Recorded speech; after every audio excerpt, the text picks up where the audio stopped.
Hey all, Tony Bing here. Hello and welcome to another beginner's guide for Marvel Heroes Omega.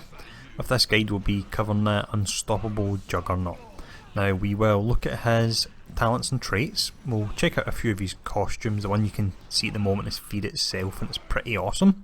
We'll also check out his signature and ultimate, and at the end we've got two gameplay sections because he has two distinct styles. He's got melee and he has movement, so we'll cover both of them in detail and look at the skills. But to start off, we will look at the talents and traits.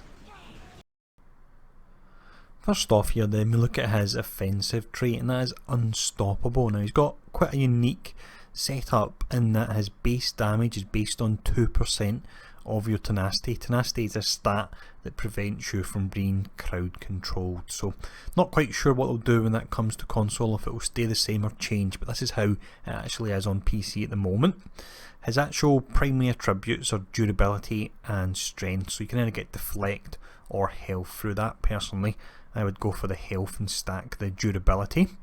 When it comes to his defensive trait, you have Indomitable. So with this you gain 1750 maximum health. His rating multipliers apply to defense and deflect. It gives him an additional 20%, and as a melee hero he has a 8% damage reduction built in.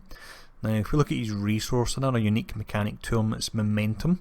So you gain momentum while moving or using movement powers, and you spend momentum to augment powers, gaining additional damage to other effects. So it's a really interesting mechanic, and you'll see later on in the video it's all about keeping him moving and hitting off the big moves. It really is a whole lot of fun when you do it. But what we'll check out next in this video shall be a few of his costumes.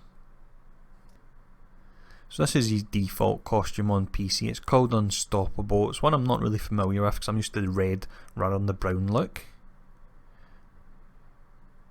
And here we have the classic look that everyone really knows Juggernaut for. The classic red look really does look great.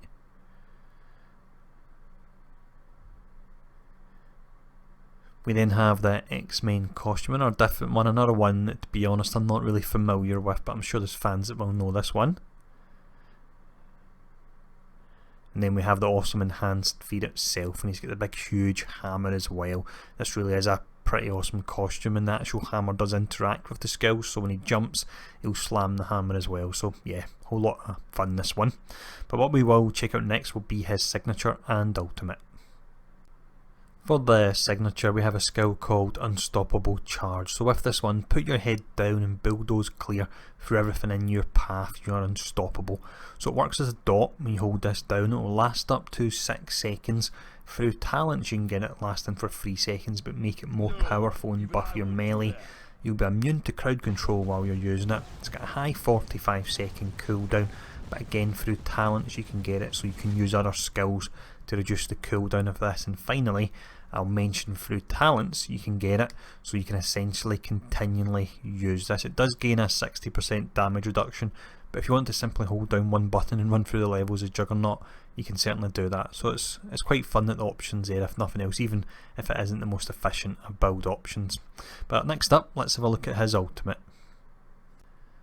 For the ultimate we have a skill called Full Power. So with this he gains access to the complete power of the Gem of Sitarak, and he grows to a huge size, and you see all the red crackle energy come off him. Now every time he hits the enemy you get a physical damage portion. On top of this you get lots of extra damage from Sitarak energy bursting through the scenery.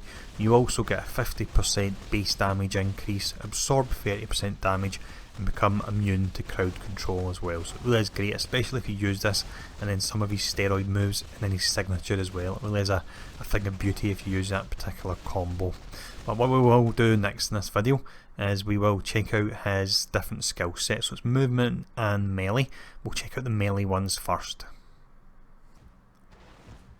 So for the skills we're using here, you'll notice on the tooltips they're either building momentum or spending momentum for extra damage. Now our main melee spender is Rope-a-Dope. This one actually generates 5% of your max momentum, has an attack speed of 1.7 at the moment there. Now attack speed is increased based on the amount of momentum you have, up to 100% at maximum momentum. So the longer you stand there and go toe to toe, the quicker you'll hit enemies, and in turn the quicker you actually generate momentum as well. The next skill, this one is Barroom Brawling, so it's 3 separate hits and you gain a damage bonus of 1% per 1% of the current momentum that you actually have, and this particular one reduces the cooldown of all offensive powers by 0.5 seconds per hit, so that would be 1.5 seconds because it's a 3 separate hits and it has a low 6-second cooldown.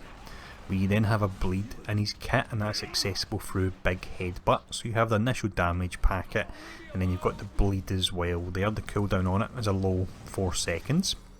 Next up we have Sunday Punch. This one does a ton of damage, and his melee build is really based around Sunday Punch, and you'll see when we cover the movement side that's based around Big Elbow Drop. Everyone calls it bed. So if you see that when people are talking about Juggernaut, that's what that relates to. But Sunday Punch, this can only be used while above 50% maximum momentum, hits for a nice amount, it will stun the enemy for 1.5 seconds, and you spend 50% of your maximum momentum to increase damage by 4% per 10 momentum spent.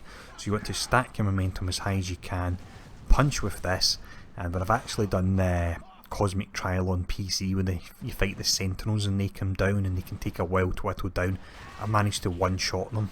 It's an incredible thing to see. Check out my PC playlist in Cosmic Trials if you want to actually see that in action. The next skill we have is Wrath of Sitarak, and there's 2 versions of this essentially. The next one we'll look at will be the movement section, but this one here, you've got your huge initial damage packet. It works as a melee skill. It has an increased 35% critical hit chance, so most of the times it will crit there for you, and it regenerates 100% of your momentum. The cooldown is 30 seconds.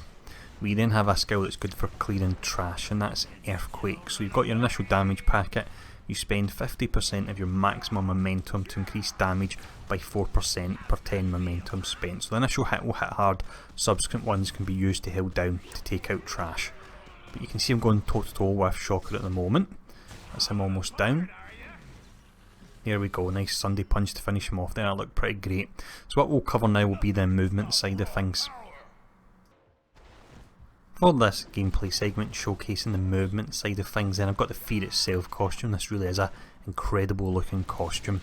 Now the first skill we have, which is a melee movement skill, it's Enter the Fray. You have your initial damage packet, it makes the enemy vulnerable, it's got a low 4-second cooldown.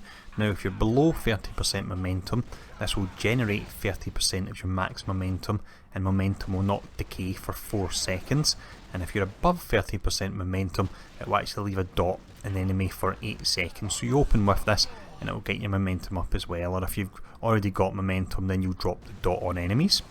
The next skill is one we've touched on a bit already. This is Big Elbow Drop, so it's the movement equivalent of Sunday Punch. You've got your damage packet, got your knockdown of 1.2 seconds, and you spend all remaining momentum to increase damage by 4% per 10 momentum spent. So again, if you stack momentum, this can hit an absolute ton, and it looks fantastic as you just run and slam right in as well. It really is a great skill, this one.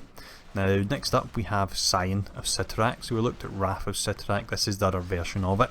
You gain base damage 25%, critical hit chance goes up by 10%, critical hit damage goes up by 25%, and you generate 20% max momentum a second, and it lasts for 8 seconds. This works great with Big Elbow Drop because you can keep getting your momentum up and then just slamming the drop down, and it has a high 30-second cooldown there, but it's pretty useful as mentioned if you combine it with the elbow drop.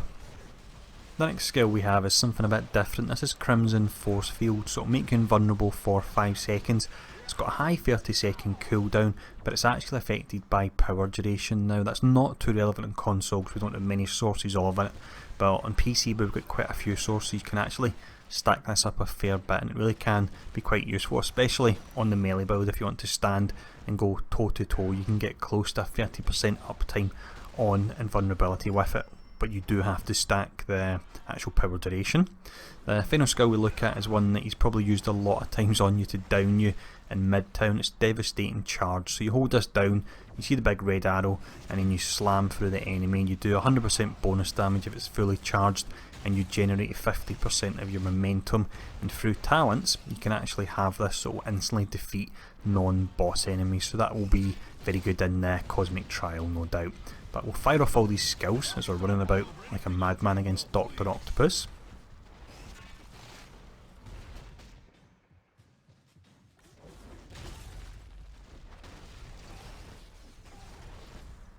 And there we go, so that's him almost down, and another beginner's guide complete. So as always, I hope this was useful.